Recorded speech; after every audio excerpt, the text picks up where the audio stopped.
Það svolítið Apple á morgun, hvernig bara leggst þig?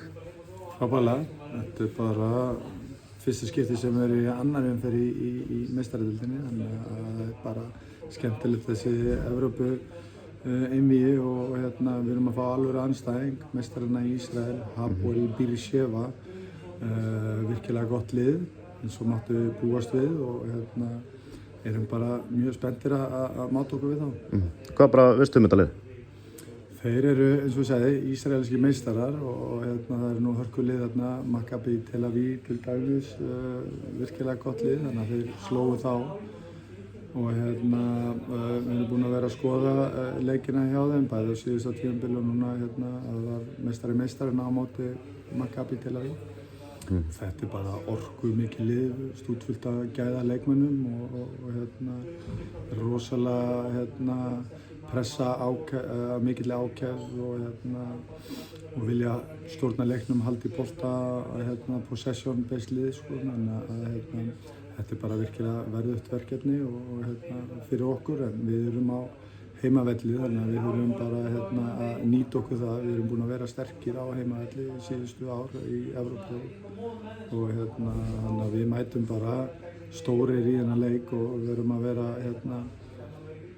vera hugrekkir á boltan og eins og ég segi stórir og af því að það eru glufur í þessari hápressu hjá þeim að geta, ef við leysum pressuna þeirra, þá eru þeir mjög opnir tilbaka. Eins og þú segir, bara síðasti heimaleikur í Evrópu, mikla yfirburði gegn Georg, en þú vilt væntanlega að liðið verið aðeins klínískara, heldur en þá?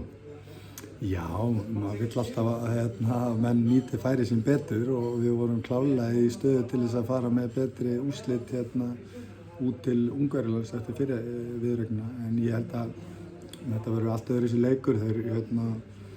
Þeir eins og sáum í leiknum mútið Georg fyrsta leiknum, þá leyfðu þeir okkur dálítið að stjórna leiknum sem að gera það að verkum að við fengum mikið af góðum tækifærum. Ég efast að við fáum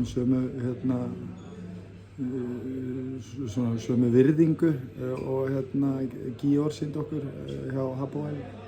Þannig að þetta verður öðruvísi leikur og það verður mikið slegist að ná svona kontról á leikinn og þetta getur verið líka opnari leikur en sáleikur. Evrópál er svona komið inn í þetta, hvernig er bara staðan á hópnum heilt yfir litið? Hún er bara mjög góð, sko. Þetta eru margar mínútur hjá sumum leikmönnum sem við erum að reyna að svona dreifa á milli manna og höfum náð að gera það ágætlega. Leikmenn að koma tilbaka á meiðslum sem er mjög ánægilegt fyrir okkur. Það er Stígur og Daði eru búin að koma tilbaka eftir löng meiðsli. Robby kom inn í síðasta leik en var óheppinn að meiðast líka. Þannig að Aron Snær aftur kominn eftir sín meiðsli, þannig að það eru nánast allir, það er allir heilir nema fyrir utan hann náttúrulega Elías. Aron og báðir klárir sem sagt á morgun? Hvað sér? Aron og eru þið báðir þá klárir á morgun? Já, við erum báðir klárir. Erfitt val að þurfa að velja milli herra? Já, það er erfitt val í hverju einastu stöðu í Víking að velja liðið, þannig að það er samanskapið með markmannsmálum. Kannski reykja aðeins sest á hann á Þórsleik, hvernig bara svona lítur þú tilbaka á hann núna á mánudegi? Ég er eiginlega ekkert búinn að hugsa um hann á Þórsleik síðan við fórum upp í flugvélina og það er engin tími fyrir það. Við kíktum aðeins á að það var ákveðið móment í leiknum sem við fórum yfir, sem að við erum að nýta okkur í þennan leik og hvað við þurfum að skerpa á og hvað við þurfum að gera betur, en það bara fór eins og það fór. Fótboltaleikir stundum tapast og það er fljótt í næsta leik, þannig að það þýðir ekkert að hanga lengur á honum eða svekkja sig meira á honum. Það er búið og stutt í næsta leik og næsta leikur er mjög stór, það sem við þurfum að vera klárir og með 100% fókust á þeim leik og hvað ætlum að gera það. Davíð Helgi, hann er lánaður til Lyngby, svona gleðitíðindi að danskt úrvalsdeildarfélag sé að svona fá ykkar mann á láni?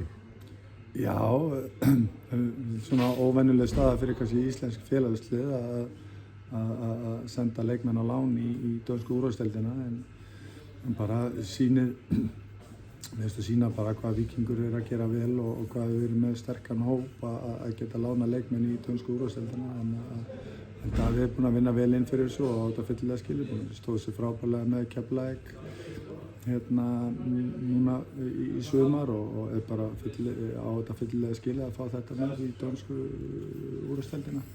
Þannig að það verður skemmtilegt að fylgjast með hana þar. Þú veist, eitthvað ákvæði, eitthvað samning, þú veist, þannig í samningnum sem Lyngby með? Já, þú verður að spyrja Kára betur að því. Það einhver ákvæði þarna sem að, ég ætla ekki að fara nánar út í.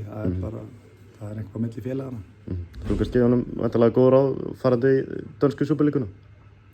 Já, ég menna bara, þú veist, langt séðan ég spila í dönsku úrvalsdeildinni, þannig að hann það líka bara að reka sig á það sjálfur. Þetta er bara spennandi tími fyrir hann. Hann er að taka réttu skrefin núna og var hjá Njarðvík og fekk reynslu í Lengjudeildinni að spila á móti fullorðnum karlmönnum og greip það, og nú fekk hann nýtt tækifæri í bestu deildinni og greip það, og núna er bara Súperlíka næst sem að bíður honum og ég hef fulla trú að hann eftir að standa sig vel þar og eins og við byggumst við þegar við lánuðum hann í Keflavík, við byggumst ekki við að hann myndi spila fyrir okkur.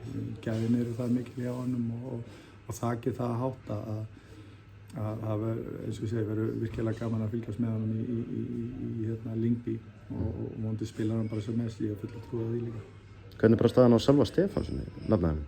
Hvað segirðu? Hvernig er staðan á Sölva nafnaðinum? Hann var svona fyrsta skipti í dag með í kontakt á æfingum og hann leit hrikalega vel út.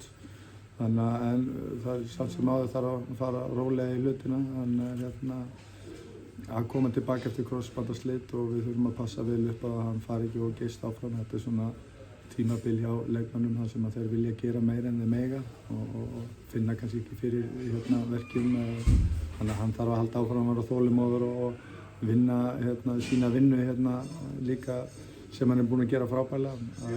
Að koma sér bara í stand og byggja styrki í löpunum og koma sér svona meira og meira í leikstand. Takk hérlega.